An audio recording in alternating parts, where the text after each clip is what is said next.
We've been hearing a lot from the Republican Party about grooming and pedophilia and how anyone that supports anyone from the LGBTQ community or even talking about how they exist, they're groomers, they're pedophiles.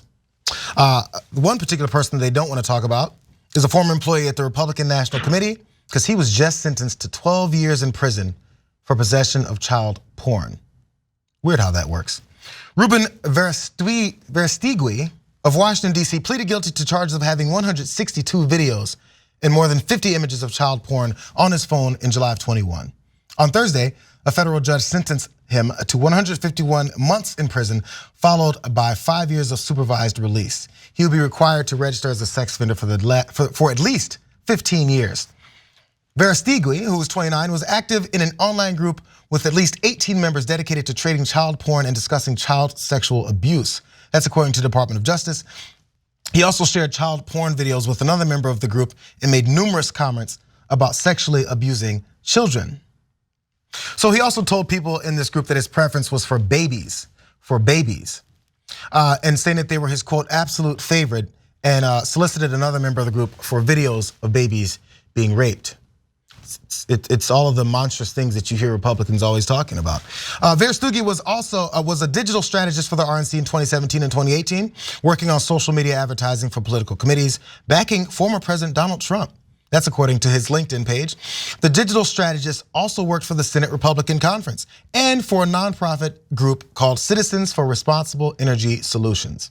An anti-abortion activist originally from San Antonio, Verastigui spoke at the March for Life in Washington in 2013, and that's according to this video clip that you should watch right here.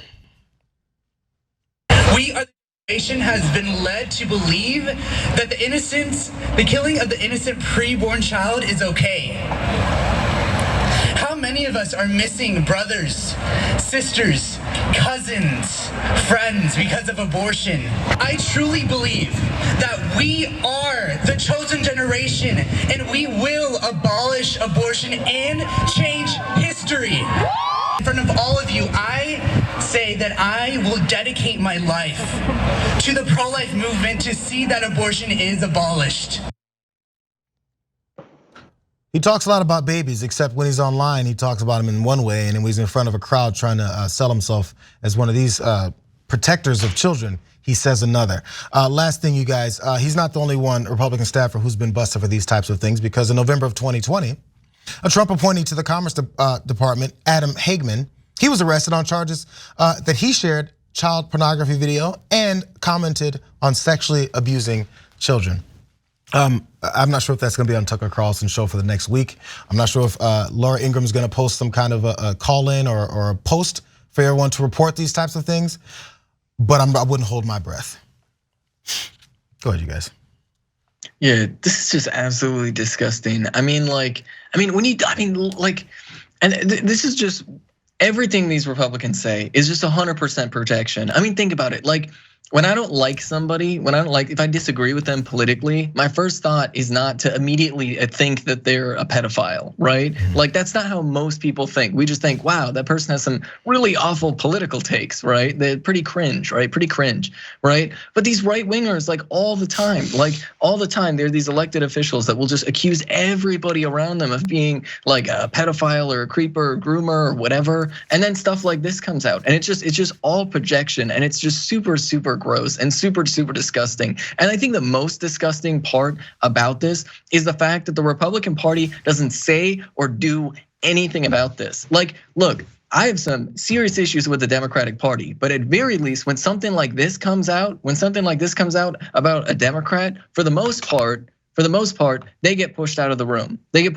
Even so, like Al Franken, right? When there were accusations against Al Franken, not even about pedophilia or anything like that, just about sexual harassment in his past, right? They were like, okay, please resign, right? And just the fact that the Republican Party insists on circling the wagons, on keeping their mouths shut and not saying anything about these elected officials that do this, it creates a culture that propagates this. It creates a culture and an environment where these creepers know that if they get involved within the Republican Party, they will have a whole suite of colleagues that will defend them, that will keep everything quiet and won't say a single word about what they're doing.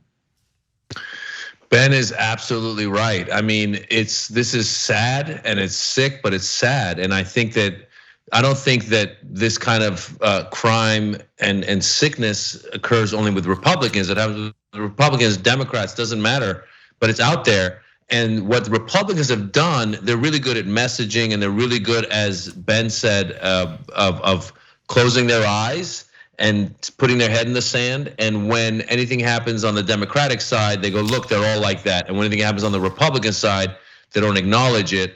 And this, I believe the pedophilia accusations that had first started, part of that was from QAnon, and part of it was from that whole Pizzagate and this story that was built up to the point where some guy in North Carolina got his guns and drove all the way to the pizza restaurant to try and rescue these kids that didn't exist.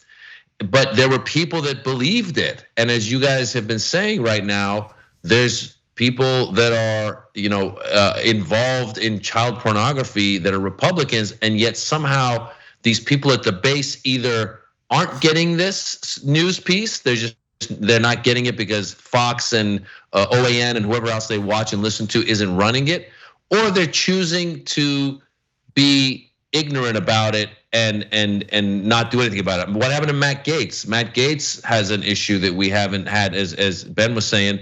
If Matt Gaetz were a Democrat, the Democratic Party would have already probably told him to leave the Congress. Katie Hill was in a relationship that there was it wasn't at all what Matt Gaetz' situation was, and she had to leave Congress. So it really is hypocritical, and it's unfortunate that A, their base doesn't see these things, and B, that even if they are seeing it, they choose to live in denial. Because it's a sad thing any way you look at it. This is something that's out there, and I don't care what side you're on, we all agree that it's a bad thing. And by the way, strategically, I think there's a reason why they picked pedophilia, and they said Hillary Clinton's a pedophile, and all the Democrats and all of Hollywood, they're all pedophiles, because it's the most egregious, like outlandish thing. And by the way, Q thought, because I have friends of mine who were telling me this, they thought that Donald Trump was secretly fighting the pedophiles and was going to out them at some point. That was the whole,